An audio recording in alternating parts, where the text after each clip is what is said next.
ಇವರ ವಯಸ್ಸು 83 ವರ್ಷ. ಬೆಳಗ್ಗೆ ಬೈಕ್ ಹಿಡ್ಕೊಂಡು ಮನೆಯಿಂದ ಹೊರಟ್ರೆ ರಾತ್ರಿ 8 ಗಂಟೆಗೆ ಮತ್ತೆ ಮನೆಗೆ ಬರೋದು.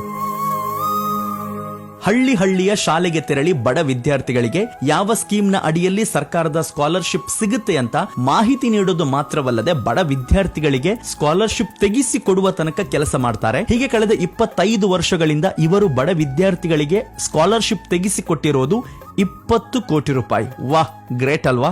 ರಿಟೈರ್ಡ್ ಆದ್ಮೇಲೆ ಹೀಗೂ ಕೂಡ ಸೇವೆ ಮಾಡಬಹುದು ಅನ್ನೋದಕ್ಕೆ ಇವರು ಉದಾಹರಣೆ. ಇವರ ಹೆಸರು ನಾರಾಯಣ್ ನಾಯಕ್ ಅಂತ ಹೇಳಿ, ದಕ್ಷಿಣ ಕನ್ನಡ ಜಿಲ್ಲೆಯ ಬಂಟ್ವಾಳ ತಾಲೂಕಿನವರು. BP ಶುಗರ್ ಏನಿಲ್ಲ, ಯಾಕಂತ ಹೇಳಿದ್ರೆ ಇವರು ಇನ್ನೊಬ್ಬರಿಗೋಸ್ಕರ ಬದುಕಿದ್ದಾರೆ. ಹಾಗಾಗಿ ಇವರಿಗೆ ದೇವರು ಆರೋಗ್ಯ ಚೆನ್ನಾಗಿ ಕೊಟ್ಟಿದ್ದಾರೆ. 38 ವರ್ಷಗಳ ಕಾಲ ಇವರು ಶಿಕ್ಷಕರಾಗಿ ಸೇವೆಯನ್ನ ಸಲ್ಲಿಸಿದ್ರು. ಆನಂತರ ರಿಟೈರ್ಡ್ ಆದ್ಮೇಲೆ 25 ವರ್ಷದಿಂದ ಈ ಸೇವೆ ಮಾಡ್ತಾ ಇದ್ದಾರೆ. ಪೆನ್ಷನ್ ಅಲ್ಲಿ ಏನ್ ಇವರಿಗೆ ಹಣ ಬರುತ್ತೆ ಅದರ ಅರ್ಧ ಹಣವನ್ನ ಬಡ ವಿದ್ಯಾರ್ಥಿಗಳ ಶಿಕ್ಷಣಕ್ಕಾಗಿಯೇ ಪ್ರತಿ ತಿಂಗಳು ಕೊಡ್ತಾರೆ. ಅಂದ್ರೆ ಇವರ ಚಿಂತನೆ ಇರುವುದು, ಒಂದು ವಿದ್ಯಾರ್ಥಿಗೆ ನಾವು ಶಿಕ್ಷಣ ಕೊಟ್ರೆ ಅವರವರ ಬದುಕನ್ನ ರೂಪಿಸ್ತಾರೆ ಅಂತ ಹೇಳಿ. ಅದಕ್ಕೊಂದು ಸಣ್ಣ ಉದಾಹರಣೆ. ಒಬ್ಳು ಹುಡುಗಿ ಬರ್ತಾಳೆ, ನಮ್ಮ ಮನೆಯಲ್ಲಿ ಅಪ್ಪ ಕುಡಿತಾರೆ, ಅಮ್ಮ ಬೀಡಿ ಕಟ್ತಾ ಇದ್ದಾರೆ, ನನಗೇನು ಕಲಿಯೋದಕ್ಕೆ ಸಾಧ್ಯನೇ ಇಲ್ಲ ಅಂತ ಹೇಳ್ತಾಳೆ.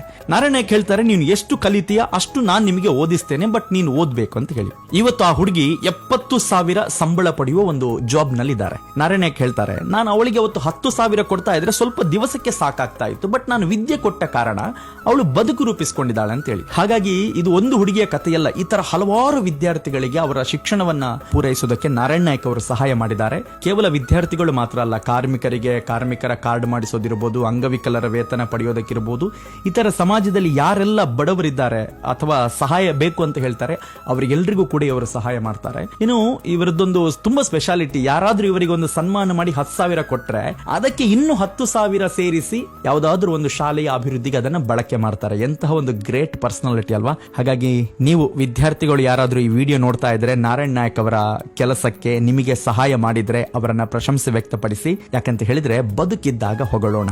ಸೊ ನಮ್ಮದೊಂದು ಹೊಸ ಪ್ರಯತ್ನ. ನಮ್ಮ ಈ ಪೇಜ್ ಅನ್ನ ಫಾಲೋ ಮಾಡಿ.